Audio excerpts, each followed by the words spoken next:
Aujourd'hui, on s'attaque à un monstre, un de ces termes qui est partout, mais qui reste incroyablement flou pour beaucoup de monde. Les réseaux de neurones. Ah oui, on l'entend à toutes les sauces. Exactement. Souvent avec des images un peu de science-fiction, de cerveau futuriste. L'objectif, c'est vraiment de soulever le capot et de voir ce qu'il y a derrière le buzz. Une excellente idée. Et pour nous aider, on a plongé dans un livre qui est une vraie référence, des extraits de Artificial Intelligence for Humans, volume 3, de Jeff Hinton, qui date déjà de 2015. Un classique. Et ce qui est génial avec ce livre, c'est son approche. Il promet une analyse mathématiquement douce. Ça, c'est une bonne nouvelle. Oui, on ne va pas se noyer dans les équations, promis. L'idée, c'est de saisir l'intuition derrière, comment ça marche, de quoi c'est fait, et surtout, qu'est-ce qu'on peut en faire. Bref, se construire une carte mentale solide. Parfait.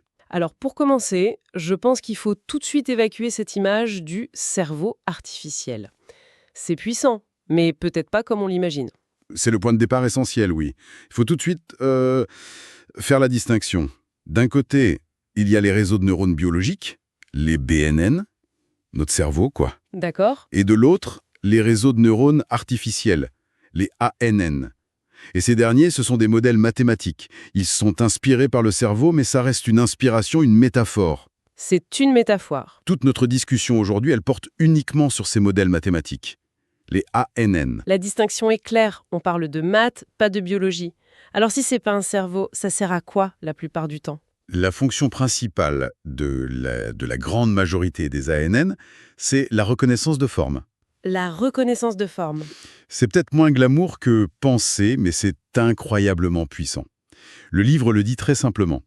Un ANN, ça prend un motif d'entrée, qui est juste un tableau de chiffres, Ok. et ça produit un motif de sortie, qui est lui aussi un autre tableau de chiffres. Un tableau de chiffres en entrée, un tableau de chiffres en sortie. Dit comme ça dégonfle un peu le mythe, Un peu, oui, mais la magie est entre les deux, évidemment. j'imagine. On peut filer une analogie pour comprendre cette magie.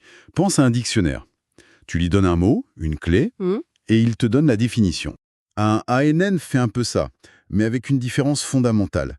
Si tu cherches dans le dictionnaire un mot mal orthographié ou une forme conjuguée qui n'est pas une entrée, genre wrote au lieu de write, Il me dit erreur, il ne trouve pas. C'est très rigide. C'est soit juste, soit faux. voilà. Un réseau de neurones, lui, ne renverra jamais d'erreur. Face à une entrée qu'il ne connaît pas, il va essayer de trouver la correspondance la plus proche, la plus probable. Ah. En se basant sur tout ce qu'il a appris, il généralise. Donc son super pouvoir, c'est sa capacité à gérer l'imprécision, le presque juste. C'est ça qui le rend si différent d'un programme classique, qui est binaire. C'est une excellente façon de le formuler, oui. Il navigue dans les nuances. Et c'est amusant parce que ça nous amène directement à ce qui est souvent le plus grand défi quand on travaille avec ces réseaux, Ah oui, la traduction. Le plus dur, c'est pas forcément l'algorithme. C'est de prendre un problème du monde réel, une photo de chat, un email, et de le traduire en ce fameux tableau de chiffres que le réseau peut comprendre. tout le travail de préparation des données en fait. C'est là que tout se joue. On a l'impression que c'est une technologie qui a explosé ces 10 dernières années. Mais en lisant Eton, on se rend compte que l'idée n'est pas nouvelle du tout. L'histoire est même assez chaotique. C'est une histoire fascinante, faite de plusieurs hivers et de plusieurs printemps. On parle souvent des 3 renaissances des réseaux de neurones. D'accord. La toute première vague, c'est dans les années 1940. McCulloch, Pitts, des pionniers, l'idée théorique est là. Sauf qu'il y a un problème majeur, on ne sait pas comment les entraîner automatiquement. Comment ça? Les poids, qui sont un peu les boutons de réglage du réseau, devaient être ajustés. À la main. Attends. À la main. C'est-à-dire que des chercheurs essayaient de deviner des milliers de paramètres, un par un. Ça semble complètement fou. C'était un travail de titan et presque voué à l'échec. C'est un peu comme essayer de sculpter une statue de sable, grain par grain, sans savoir à quoi elle doit ressembler. J'imagine le découragement. Forcément, l'intérêt a fini par retomber. C'est le premier hiver, Et le premier printemps arrive quand alors? dans les années 50, et ça dure jusqu'aux années 80. C'est la deuxième vague, marquée par une invention capitale, l'algorithme de rétropropagation. Ah, voilà la solution. Pour la première fois, le réseau peut apprendre tout seul. C'est une révolution. Mais, il y a un mais. L'algorithme est très très lent, et les ordinateurs de l'époque sont Pas très puissant, j'imagine. pas du tout. Entraîner un réseau, même modeste, ça pouvait prendre des jours, des semaines. Donc, face à ces limites matérielles, l'enthousiasme s'est à nouveau érodé. Deuxième hiver. D'accord, donc on a une bonne idée, un bon algorithme, mais pas les muscles pour les faire tourner? C'est exactement ça. Et la troisième vague, celle qu'on vit actuellement, a commencé vers 2006. Et elle est le fruit d'une double révolution. Laquelle? D'un côté, de nouvelles techniques d'entraînement plus fines, popularisées par des gens comme Geoffrey Hinton, et de l'autre, et c'est peut-être le plus important, l'explosion de la puissance de calcul grâce aux processeurs graphiques, les GPU. Les cartes graphiques de jeux vidéo? Exactement. Ces puces se sont révélées extraordinairement efficaces pour ce type de calcul. Et c'est cette combinaison qui a permis le deep learning, l'apprentissage avec des réseaux très profonds. C'est ça qui a tout changé. C'est incroyable. Donc l'idée était là depuis le début, brillante, mais en avance sur son temps. C'est l'arrivée de la puissance brute des GPU qui a permis à ces vieilles idées de s'exprimer pleinement. C'est une leçon sur l'importance du matériel. Absolument. La théorie attendait la pratique. Fascinant. Alors, plongeons dans cette théorie, justement. À quoi ressemble un de ces réseaux de l'intérieur? C'est quoi la brique de base? La brique de base, c'est le neurone artificiel. Et son principe est finalement assez simple. Imagine une petite unité de calcul. Ok, Elle reçoit plusieurs informations en entrée. Chacune de ces entrées est multipliée par un poids, un chiffre qui représente son importance. une pondération. Voilà. Le neurone additionne ensuite toutes ces entrées pondérées pour obtenir un seul nombre. Et enfin, il fait passer ce nombre à travers une fonction d'activation pour produire sa sortie. D'accord. Entrée pondérée, somme, puis une sorte de filtre final, cette fonction d'activation. Et j'imagine que ces neurones ne sont pas juste jetés en vrac, ils s'organisent. Oui, en couches successives. Il y a toujours une couche d'entrée, qui reçoit les données brutes, puis une ou plusieurs couches cachées, et enfin une couche de sortie qui donne le résultat. Et comment elles sont connectées? Dans le modèle le plus simple, dit pleinement connecté, chaque neurone d'une couche est relié à absolument tous les neurones de la couche d'après. Ça forme une sorte de tissu, un maillage très dense. Et les couches cachées, c'est ça, la fameuse boîte noire dont tout le monde parle? L'endroit où la magie opère? C'est exactement ça. C'est là que le réseau détecte des caractéristiques de plus en plus complexes. Historiquement, on a longtemps cru qu'une seule couche cachée suffisait en théorie.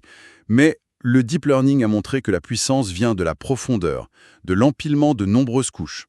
Et dans cette architecture, est-ce que tous les neurones sont identiques? Non, il y a des spécialistes. Outre les neurones d'entrée, de sortie et cachés, il y a deux autres types un peu particuliers. D'abord, le neurone de biais. Le biais? C'est une sorte d'entrée constante qui vaut toujours 1. Son rôle, c'est de donner plus de flexibilité au réseau. C'est un peu comme l'ordonnée à l'origine dans une équation de droite. Ça permet de décaler la fonction pour qu'elle ne soit pas obligée de passer par 0. Un peu comme un réglage de base, un point de départ. Voilà, c'est un petit ajustement technique qui aide beaucoup l'apprentissage. D'accord. Et l'autre type? Les neurones de contexte. Ils sont la clé des réseaux dits récurrents. Ceux qui traitent des séquences, comme du texte ou du son. Ah, pour la mémoire. C'est ça. Ils donnent au réseau une forme de mémoire à court terme. La sortie d'un neurone à un instant t est réinjectée comme entrée à l'instant t plus 1. Ça lui permet de se souvenir de ce qui vient de se passer. L'analogie du livre pour ça est excellente. Notre réaction à un klaxon n'est pas la même si on traverse la rue ou si on est au cinéma. Le contexte change tout. Précisément. Sans ce neurone de contexte, le réseau serait amnésique.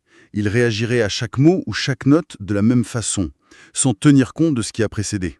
Ok, on a la structure, les briques, les couches, mais tout à l'heure tu as parlé de la fonction d'activation comme d'un filtre final. J'ai l'impression que c'est là que se joue la personnalité du neurone. Tu mets le doigt sur un point crucial. La fonction d'activation, c'est le mécanisme de décision du neurone. C'est ce qui transforme la somme pondérée en une sortie contrôlée. Il en existe plusieurs. La plus simple, c'est la fonction linéaire. La sortie est égale à l'entrée. Très simple. Utile quand on veut prédire une valeur qui n'a pas de limite, comme le prix d'une maison. D'accord, ça c'est la base. Mais j'imagine qu'on utilise des choses plus complexes. Oui, historiquement, on utilisait beaucoup la sigmoïde ou la tangente hyperbolique, la TAN. Ce sont des courbes en forme de S, très élégantes. Oui, je vois. Leur effet, c'est de tasser la sortie dans un intervalle fixe, entre 0 et 1 pour la sigmoïde, entre -1 et 1 pour la TAN. C'est comme si le neurone donnait une réponse sur une échelle graduée. Mais le livre dit qu'aujourd'hui, la star, c'est autre chose. Une fonction au nom un peu barbare, relu. Oui, relu, pour Rectified Linear Unit. Et derrière ce nom se cache une règle d'une simplicité désarmante. Si l'entrée est positive, la sortie est la même. Si l'entrée est négative, la sortie est 0. C'est tout. Attends, c'est juste ça? Soit tu laisses passer, soit tu bloques à 0. Mhm. Pourquoi un truc aussi simple est plus efficace qu'une belle courbe mathématique? C'est une excellente question. La raison de son succès, c'est qu'il évite un problème majeur des fonctions en S, la saturation. Quand les entrées sont très grandes ou très petites, la courbe de la sigmoïde devient presque plate. Le signal ne passe plus, le réseau arrête d'apprendre. Il sature. Exactement. Relu, elle, ne sature jamais pour les valeurs positives. Elle laisse le signal passer, ce qui rend l'apprentissage beaucoup plus rapide. C'est le triomphe de la simplicité sur l'élégance. Et il y en a une dernière, la fonction softmax. Alors elle, c'est la spécialiste de la couche de sortie pour les problèmes de classification. Imagine que tu veuilles classer une fleur parmi 3 espèces d'iris. Ok. Ta couche de sortie aura 3 neurones, un pour chaque espèce. La fonction softmax va prendre les scores bruts de ces 3 neurones et les transformer en un ensemble de probabilités. Et la somme fait 100%. Donc, il ne va pas me dire c'est cette fleur, mais plutôt... Il va te dire, il y a 80% de chances que ce soit un iris setosa, 15% que ce soit un virginica et 5% un versicolore. C'est beaucoup plus nuancé et facile à interpréter. C'est très puissant. Mais il peut se tromper, j'imagine. Qu'est-ce qui se passe s'il sort 80% pour la mauvaise fleur? Bien sûr qu'il peut se tromper, surtout au début. Et c'est là que l'entraînement entre en jeu. Quand il se trompe, on calcule l'erreur entre sa prédiction et la réalité. Et on utilise cette erreur pour ajuster très légèrement tous les poids du réseau. Pour qu'il fasse un peu mieux la prochaine fois. Voilà. On répète ça des centaines de milliers de fois, et petit à petit, il apprend. Bon, on a beaucoup parlé de théorie, rendons ça concret. Le livre prend un exemple parfait, prédire la consommation de carburant d'une voiture, les fameux MPG, miles per gallon. C'est un cas d'école idéal pour un problème de régression. L'objectif est simple, à partir de caractéristiques comme le poids de la voiture, le nombre de cylindres, la puissance, on veut prédire sa consommation. Ok, donc on aurait un neurone d'entrée pour le poids, un pour les cylindres, etc. et un seul neurone de sortie pour la consommation. Mais là, je vois un problème arriver tout de suite. Lequel? Les données d'entrée n'ont rien à voir. Le poids, c'est des milliers de kilos. La puissance, des centaines de chevaux. Le nombre de cylindres, c'est un petit chiffre entre 4 et 8. Comment le réseau peut comparer des choux et des carottes? Tu as mis le doigt sur le défi numéro 1 de la préparation des données. Un réseau de neurones est très sensible à l'échelle. Si le poids varie entre 1000 et 5000 et les cylindres entre 4 et 8, le poids va écraser l'information des cylindres. Simplement parce que les chiffres sont plus grands. Alors on fait comment? La solution, c'est ce qu'on appelle la normalisation. La normalisation, c'est-à-dire? L'idée est de tout ramener sur une échelle commune, en général entre 0 et 1. Par exemple, si la voiture la plus légère pèse 1000 kg et la plus lourde 5000 kg, on va dire que 1000 kg c'est 0 et 5000 kg c'est 1. Et une voiture de 3000 kg sera à 0,5? Pile au milieu, exactement. On fait ça pour chaque caractéristique. Le poids, la puissance, l'année. Tout est converti en une valeur entre 0 et 1. Donc en gros, on ne donne pas au réseau la valeur brute, mais sa position relative sur son échelle. On met tout le monde sur la même ligne de départ. C'est malin. C'est plus que malin, c'est absolument indispensable. Sans normalisation, la plupart des réseaux n'apprendraient rien d'utile. C'est une étape invisible mais fondamentale. Ok, si on rembobine, un réseau de neurones, c'est pas un cerveau magique, mais un outil mathématique de reconnaissance de forme. C'est ça. C'est fait de briques simples, les neurones, organisés en couches. Et la clé de son utilisation, c'est moins les maths que le travail préparatoire pour traduire nos données du monde réel en un langage qu'il peut comprendre, notamment via la normalisation. C'est un très bon résumé. On est passé du grand concept de science-fiction aux écrous et aux boulons. Tout à fait. Et pour ouvrir la discussion, tout ce qu'on a vu, c'est en quelque sorte l'alphabet, les composants de base. La vraie magie, c'est de choisir comment assembler ces lettres pour écrire des histoires très différentes. C'est une belle image. Le livre de Eaton se termine sur un tableau fascinant qui liste des dizaines d'architectures de réseaux différentes. Feed-forward, Hopfield, convolutionnel, récurrent, chacune spécialisée dans un type de problème. La classification, la robotique, la traduction. Précisément. Et ça soulève une question finale pour réfléchir. Nous avons vu les composants, mais la vraie puissance vient du choix de la bonne architecture pour le bon problème. D'accord. Pourquoi est-ce qu'un réseau conçu pour reconnaître des visages, dans une photo, donc un réseau convolutionnel, serait-il structuré de manière radicalement différente d'un réseau destiné à prédire le cours de la bourse, un réseau récurrent? C'est cette question qui ouvre la porte à tout un univers de conception spécialisée, un véritable zoo d'architecture. Une question passionnante. Ça donne envie de creuser encore plus loin. Merci beaucoup.